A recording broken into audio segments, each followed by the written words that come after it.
نحمدہ ونصلی علی رسولہ الکریم بسم اللہ الرحمن الرحیم۔ عزیز طلبہ السلام علیکم ورحمۃ اللہ وبرکاتہ۔ آج کی اس ویڈیو کے اندر ہم سبق نمبر 5 مجھے میرے دوستوں سے بچاؤ کی مشق پڑھیں گے۔ سب سے پہلے سوال ہے سوالات کے مختصر جوابات تحریر کریں۔ دیکھیں، الف چاندنی چوک میں فقیر کی تقریر کا لب و لباب کیا تھا، یعنی اس کی تقریر کا خلاصہ کیا تھا۔ مصنف پر اس فقیر نے کیا اثر کیا؟ مصنف کو اپنے بے تکلف دوست بھڑبھڑیا سے کیا شکایت تھی؟ محمد تحسین کی گفتگو کا محور کیا ہوتا ہے؟ مصنف کے کون سے دوست ادب کے زیادہ دل دادا ہیں؟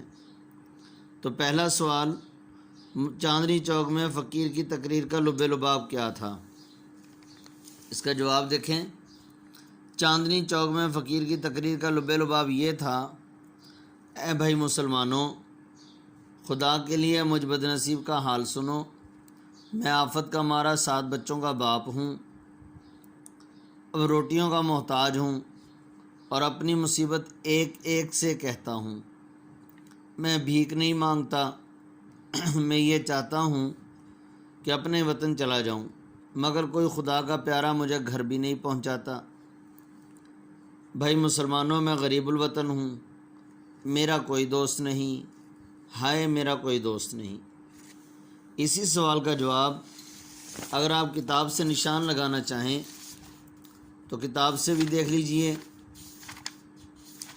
صفحہ نمبر 48 پیج نمبر 48، دوسرا پیراگراف دیکھیں جہاں سے شروع ہو رہا ہے: اے بھائی مسلمانوں، خدا کے لیے مجھ بد نصیب کا حال سنو۔ یہاں سے لے کر یہاں تک ہو جائے گا میں غریب الوطن ہوں۔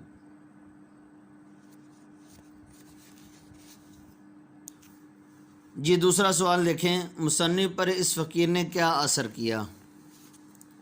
جواب دیکھیں، مصنف نے جب اپنی حالت کا مقابلہ فقیر سے کیا تو اکثر امور میں فقیر کو اپنے سے بہتر محسوس کیا۔ گویا فقیر کا کوئی دوست نہ ہونا مصنف کے نزدیک فقیر کے حق میں نعمت تھا، جسے وہ فقیر اپنے حق میں مصیبت خیال کر رہا تھا۔ سوال نمبر 3، مصنف کو اپنے بے تکلف دوست بھڑبھڑیا سے کیا شکایت ہے؟ دیکھیں جواب، مصنف کو اپنے بھڑبھڑیا دوست احمد مرزا سے شکایت یہ تھی کہ حضرت کی خلقت میں داخل ہے کہ 2 منٹ نچلا نہیں بیٹھا جاتا، جب آئیں گے شور مچاتے ہوئے، چیزوں کو الٹ پلٹ کرتے ہوئے، غرض کہ ان کا آنا بھونچال کے آنے سے کم نہیں۔ وہ دروازہ اس زور سے کھولتے ہیں گویا کوئی گولا آ کے لگا ہو، اور مسافہ جوش سے کرتے ہوئے اس طرح زور سے کرتے ہیں، یعنی ہاتھوں کو اس طرح زور سے دباتے ہیں کہ انگلیوں میں درد ہونے لگتا ہے، اور ساتھ ساتھ مصنف کے تمام خیالات کو بھی اپنے ساتھ لے جاتے ہیں۔ جی اگلا سوال دیکھیں، محمد تحسین کی گفتگو کا محور کیا ہوتا ہے؟ محمد تحسین کی گفتگو کا محور ان کے بیوی بچے اور ان کی بیماری ہوتا ہے۔ مصنف کتنی ہی کوشش کر لیں، محمد تحسین اس مضمون سے باہر نہیں نکلتے۔ اگلا سوال، مصنف کے کون سے دوست ادب کے زیادہ دل دادا ہیں؟ مصنف کے دوست شاکر خان صاحب ہیں، جو موضع سلیم پور کے رئیس اور ضلع بھر میں نہایت معزز آدمی ہیں، ادب کے زیادہ دل دادا ہیں۔ تو یہ ہوئے مختصر جوابات، سوالات کے مختصر جوابات۔ بقیہ مشق اگلے صفحے پر۔ جی دیکھیں، سبق کے متن کو نظر رکھ کر درست جواب پر نشان لگائیں۔ آفت کا مارا فقیر کتنے بچوں کا باپ تھا؟ 7 بچوں کا۔ مصنف نے کس مصیبت کو فقیر کے لیے نعمت تصور کیا؟ دوست نہ ہونا۔ مصنف نے کس دوست کو بھڑبھڑیا دوست کہا ہے؟ احمد مرزا کو۔ شاکر صاحب مصنف کو کہاں لے کر گئے؟ سلیم پور میں۔ مصنف کا دوست زیادہ بے تکلف اور شور مچانے والا ہے؟ احمد مرزا۔ مصنف کے دوستوں نے راجہ صاحب سے ملوانے کہاں لے جانا چاہتے تھے؟ احمد نگر۔ مصنف جس کمرے میں ٹھہرائے گا اس کی کھڑکی کھلتی تھی پائیں باغ میں۔ متن کی روشنی میں درست لفظ چن کر خالی جگہ پر کریں۔ چاندنی چوک میں صدا لگانے والا فقیر غریب الوطن تھا۔ احمد مرزا کی خلقت میں داخل ہے کہ 2 منٹ نچلا نہیں بیٹھا جاتا۔ مصنف کو لکھنے پڑھنے سے منع کرنے والے دوست کا نام شاکر خان ہے۔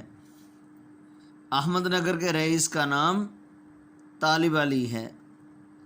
میرے ادب پسند دوست کا نام شاکر خان ہے۔ سبق کے متن کو مد نظر رکھ کر درست یا غلط پر نشان لگائیں۔ چاندنی چوک میں ایک بدصورت فقیر صدا لگا رہا تھا۔ غلط، خوبصورت تھا وہ۔ فقیر کے پاس سب کچھ تھا، اس کا کوئی دوست نہ تھا۔ غلط، ظاہری طور پر اس کے پاس کچھ بھی نہیں تھا۔ احمد مرزا کو مصنف نے بھڑبڑیا کا نام دیا ہے۔ درست۔ شاکر خان کے ہاں سیاہی کی دوات خشک اور قلم بغیر نب کے تھا۔ درست۔ شاکر خان کے بھائی کو موسیقی سے نفرت تھی۔ غلط۔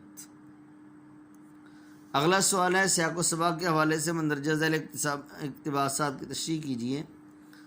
عزیز طلبہ، ایک بات بتاتا چلوں، 9th اور 10th میں جیسا کہ آپ پیپر دیکھ لیں گے، آپ نے 9th کے پیپر دیکھے ہوں گے کہ اور پچھلے کچھ سالوں کے پیپر دیکھ لیجئے کہ ان میں سیاق و سباق نہیں پوچھا جاتا۔